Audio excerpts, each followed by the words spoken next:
Let's talk about the forbidden fruit in the professional world. Dare I say, the mom CV gap. Now, if you're a mom who has taken a few years off to focus on growing your family and now you're ready to get back into the workforce, but you are filled with some fears and worries, then this video is for you. This isn't just about finding a job, but this is also about overcoming some of the fears and the doubt and the guilt that usually accompanies this decision. If you're feeling like you are not good enough, or you're outdated, or perhaps you are comparing yourself to other friends or ex-colleagues who didn't stop working throughout this period and have excelled in their careers or their businesses, and you're feeling a bit intimidated by all of it, then in this video, I'm going to share some things for you to consider. Hopefully tackle some of these issues to get you back on track with your confidence and in this journey. On the screen, you're going to find the chapters of the video, and also on my channel, you're going to find other self-development content, guided meditation recordings and affirmations, and also healthy plant-based recipes.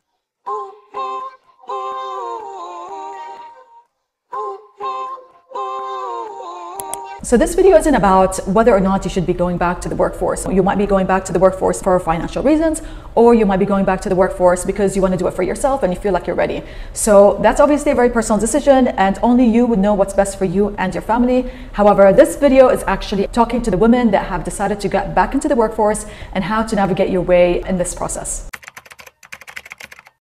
So why do many moms have this fear of getting back into the workforce? Like, they want to, they're ready, but they're really worried about how to get back into it for many different reasons. Obviously, it's not just about updating your CV, but it's also about the conscious and unconscious discrimination by some employers with the fact that you've taken a gap, or perhaps you're worried about others who might have more work experience, perhaps also trying to settle for or accept certain salaries that you would expect to be able to be paid more at this age, but obviously, you know, others maybe in the same position have grown into higher salaries, but obviously that's because they hadn't stopped working. So obviously there's a lot of fears there, and it's completely understandable, and you're not alone. And I know so many women that are currently experiencing this, and I also felt this way after I took a break from the corporate world and found my way back into the scene. However, it's important to remember that at the end of the day, your experience is unique to you. Everybody has their own path and their own journey in life. At the end of the day, it is just a fear, and just like everything else, you know, you have to find a way to work through it.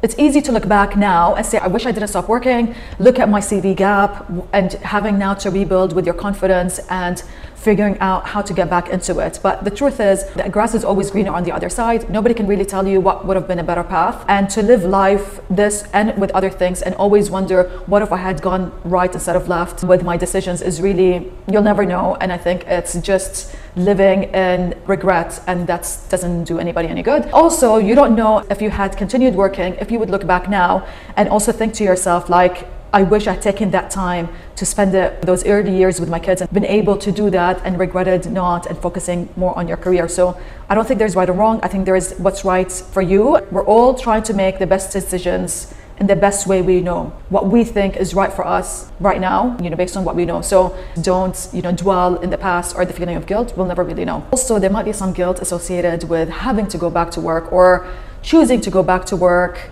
and leaving the kids. I think that, again, we're like handed guilt on a silver platter as soon as we become parents or we become moms. We're always feeling guilty. If we're a stay-at-home mom, then we're feeling guilty that we're missing out on the things maybe that we want to pursue. If we've continued to work, we're feeling guilty that we're missing out on time with our kids. There's always the feeling of guilt, like being thrown left, right, and center. I think in general, like, we really need to get better at just accepting the decisions that we're making. It's all about being and doing what makes you happy and what's right for you and your family. And I think the kids will always learn from that takeaway. It's not about whether they see you in the workforce or not see you in the workforce as a stay-at-home mom. It's about seeing you as a parent feeling confident and happy in the path and how you choose to live your life. And I think that's what they really pick up on more than anything else. So just trust in that. First up, I think it's important to set clear goals. I think it's really important to identify why you're going back to work, and whether it's because of circumstances and you need to get back to work for financial reasons, or whether you're doing it for yourself. But also to really be clear about, you know, the fact that what it is that you actually want when you get back into the workforce.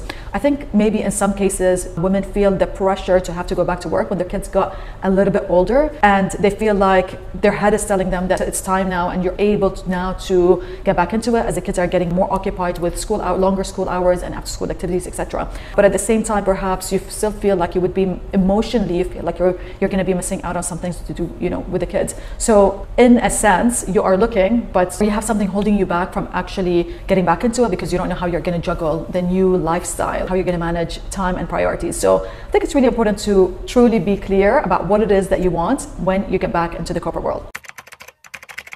Now, following on from that, when you're clear about why you're going back and that you're actually ready and it's aligned and you're accepting these lifestyle changes that are going to come along, is exploring your options. Today's world, I'm telling you, like, I've not been in the corporate world for a while. I took a few years off to focus on my family, and then now I am doing my own thing. So I didn't actually go back to the corporate world, but it's funny because it's like I look at a lot of my friends that are in the corporate world and they're like, oh yeah, I'm working remotely, and I'm like, what? Like 100% remotely, or like 2 days a week from home, or 3 days a week from home, or 4 days out of the week from home. And while they are working really hard, even while they're working remotely, it's just like a completely different dynamic. So if with your personal circumstances, one of your hesitations and what's making you feel a bit reluctant about going back to work is that flexibility with the hours, or not wanting to miss out on, morning drop-offs, or how are you going to manage the pickups and, school pickups, etc.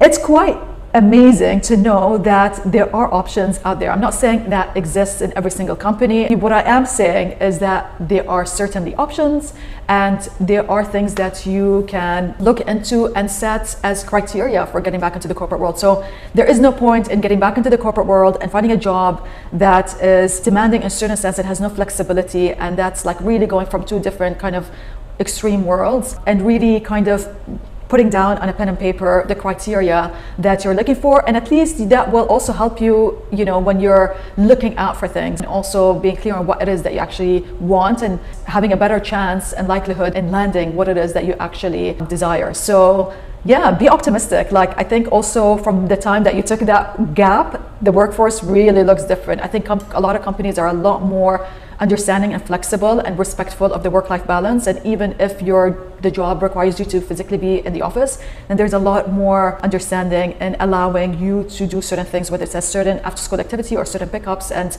making up for the hours in different ways. And I'm sure that that's also the kind of environment that you want to be in. So yeah, just keep an open mind, and you will be quite surprised as well at maybe what's out there in today's world, in a good way, in a positive way as well.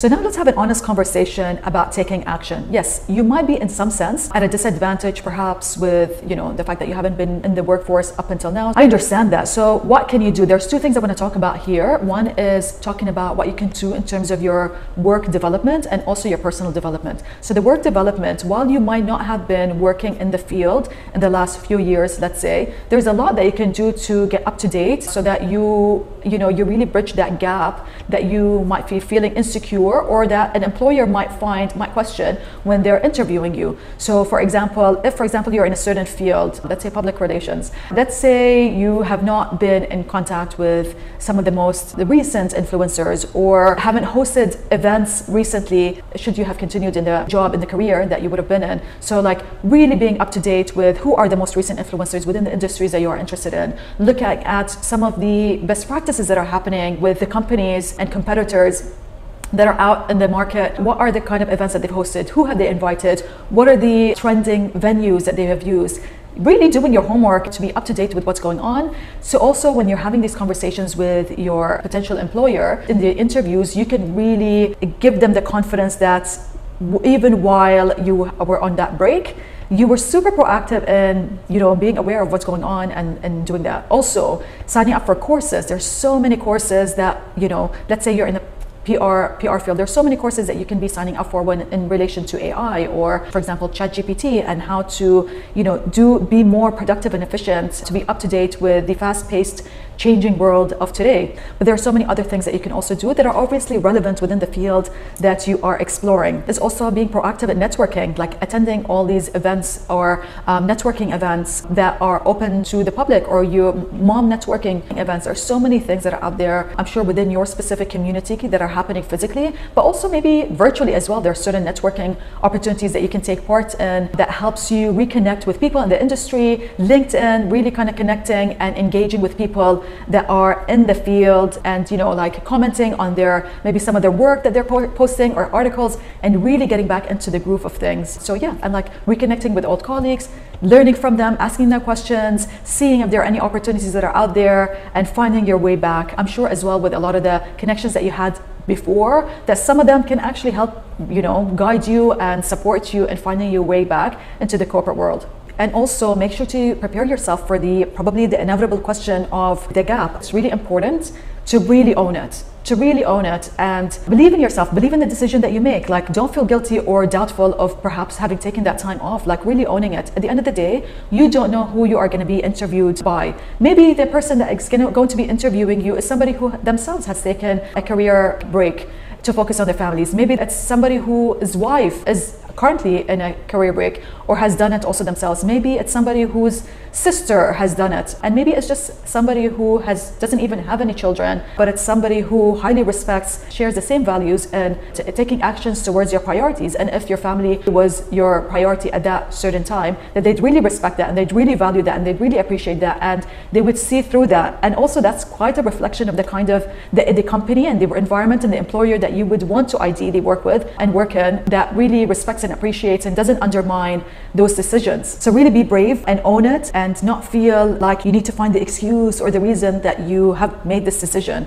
No, own it, believe in it, be confident about it. I'm sure a lot of that as well makes us better people and better human beings in this world. On to the personal development. There's the work aspect, development that you need to maybe get up to date with and brush up on and be proactive with. But also there's the personal development. I'm sure it's quite likely that you're lacking the confidence, or you're feeling a bit like intimidated by getting back into it, and like, oh my God, like you've not had to wake up and see like an office full of people at 9 in the morning after not having to do that. You're sitting quietly in a quiet house actually, for the past few years. So what's that going to be like to once again, have a lot of small talk and converse with people? Like, is that something that you even enjoy? Oh my God, like the confidence, right? So it's okay. Like, I think there's certain things that you got to do. Really sit down with yourself and think about what is it that's going to help you regain your confidence. Is it going to require you taking your phone and switching on that camera and pressing that record button and just speaking about any topic that you are passionate about, or that field that you're trying to get back into, and speaking on camera and really trying to regain that confidence in presenting or speaking to people? Like, just imagine yourself speaking to a room full of people. What's it going to take? If you feel like a certain kind of course or a certain coaching session, or I don't know, I mean, I know it sounds super cheesy, but like sitting in front of your spouse and just presenting something, like what's it going to take to help you regain that confidence on a personal level, not the technical work stuff, like just you with yourself. Like, do you need to go on a shopping spree and get some new clothes that are more like, you, but like are more corporate-y? Like, what's it going to take? Do it. Do whatever it takes to help gain back that confidence and work on your self-development. Remember, this is such a personal journey. Be confident with the value that you can bring to the table, and just believe in yourself and keep at it, and good luck. I am sure it's going to work out for you. If you watch this video and you think it's somebody else that you know and really needs to hear this, then please share it with them. On my channel, you're going to find other self-development content, guided meditations, affirmations, and also healthy and easy and practical recipes for busy moms and busy working people. So make sure to check it out, and see you in the next video.